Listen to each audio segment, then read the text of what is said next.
আজকে আমার ছোট্ট সোনা বাবাটার হচ্ছে জন্মদিন। সেই জন্মদিন উপলক্ষে পায়েস করেছি আর এখন একটু নিয়ম করে দেব। এবার বেশি কিছু করি নেই, তবে আজকে থেকে 6 বছর আগে কিন্তু একদমই ছোট্ট ছিল। আজকের দিনে জন্ম হয়েছিল। তো হচ্ছে গিয়ে এবার তো সেরকম কেক টেক আর কাটা হবে না, তাই আমি একটু নিয়মটা করে দেব। তাই পায়েস পুরি করে দিয়েছি আর বাদ বাকি খাবারগুলো রাত্রে দেব। এখন একটু নিয়মটা করে দেব। তো আজকে থেকে 6 বছর আগে এতই ছোট ছিল, দেখতে দেখতে কিভাবে 6টা বছর পূর্ণ হয়ে 7 বছরে পা দিয়ে দিচ্ছে।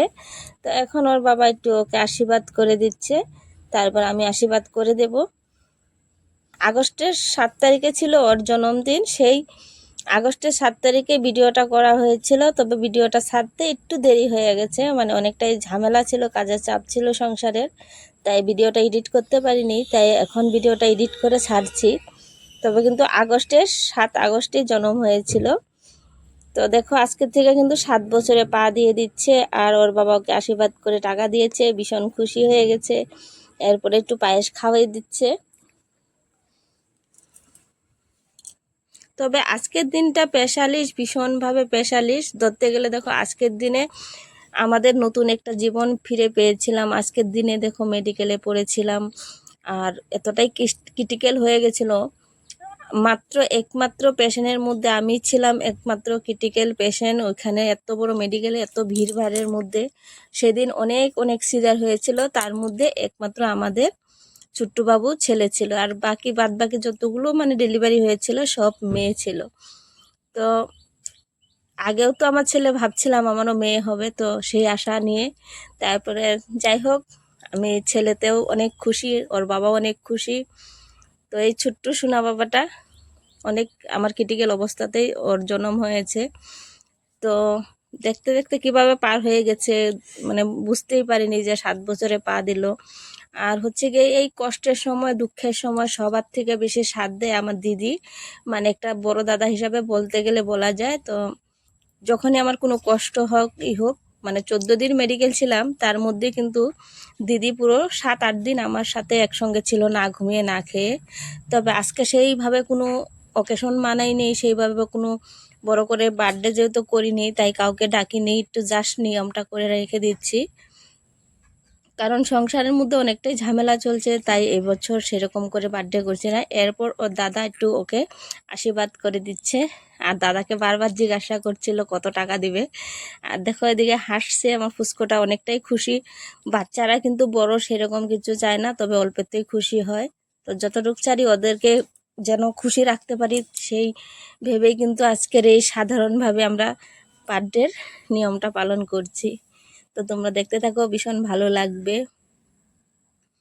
এরপর ওর দাদা ওকে আশীর্বাদ করে একটু পায়েস খাইয়ে দিচ্ছিল, বলছিল আর খাবে না, খেতে খেতে আর ভালো লাগছে না, মানে মিষ্টি জিনিস অনেকটাই মানে খেতে ভালো লাগে না অনেক সময়। তো এক এক করে সবাই 2-3 চামচ করে দিচ্ছি, ওর একটুখানি পেট তাতেই ভরে গিয়েছে। আর দেখো একটু গায়েও পড়ে গিয়েছিল দাদা খাওয়ানোর সময়। এরপর একটু জল খাইয়ে দিচ্ছে। আমার বড় বাবুর 14 বছর হয়ে 15 বছর হয়ে গেছে, আর ওর হচ্ছে গিয়ে 7 বছরে আজকের থেকে পা দিয়ে দিচ্ছে।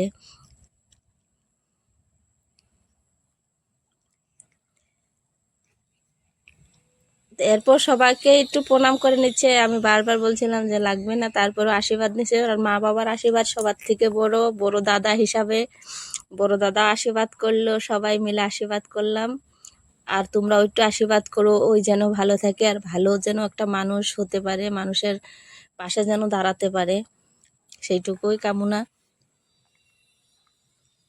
সবাই মিলে একটু দুহাত ভরে ওকে আশীর্বাদ করে দিও। এরপর রাত্রের খাওয়ার জন্য আমি গুছিয়ে নিচ্ছি। 3 রকমের ভাজি, 4 রকমের ভাজি করেছিলাম। তার মধ্যে ছিল কচু ভাজি, তারপরে ছিল বেগুন ভাজি, তারপরে ছিল তোমার হচ্ছে গিয়ে চিংড়ি মাছ দিয়ে কুমড়া ঘন্ট, তারপর ডাল, তারপরে মাংস, আর হচ্ছে গিয়ে এদিকে দেখো আলুর চিপস। তো যেহেতু বাচ্চা মানুষ অত কিছু খেতে পারবি না, তবে কিন্তু আমি সবার বার্থডেতে কম বেশি একটু গুছিয়ে দেই। তো ওই ভাবে আমারটাতে কিছুই মা করলো না, সেটা যেন মনে না আসে, তাই আমি ওকে একটু সাজিয়ে গুছিয়ে আজকে দিলাম। আর জানি এতটা খেতে পারবে না, তারপরেও দিয়েছি, যেতটুক খাবে খাবে আর যেটুকু থাকবে থাকবে সেটা ভেবে।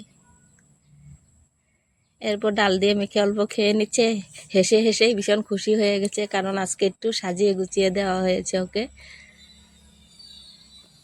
আর পাশে আমরা সবাই বসেছিলাম।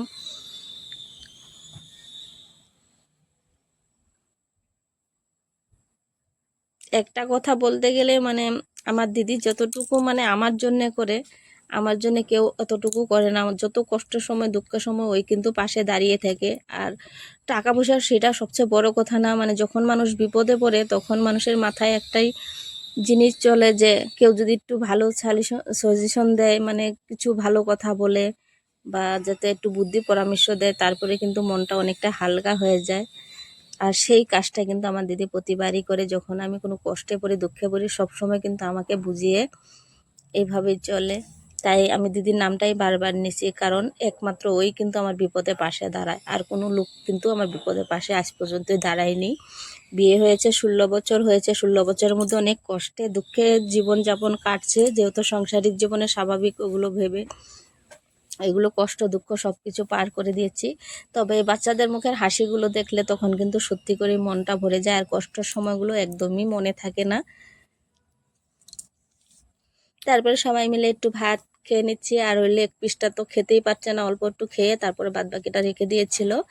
তো বন্ধুরা, আজকের বার্থডে মিনি ব্লগটা এখানে শেষ করলাম। সবাই ভালো থেকো, সুস্থ থেকো।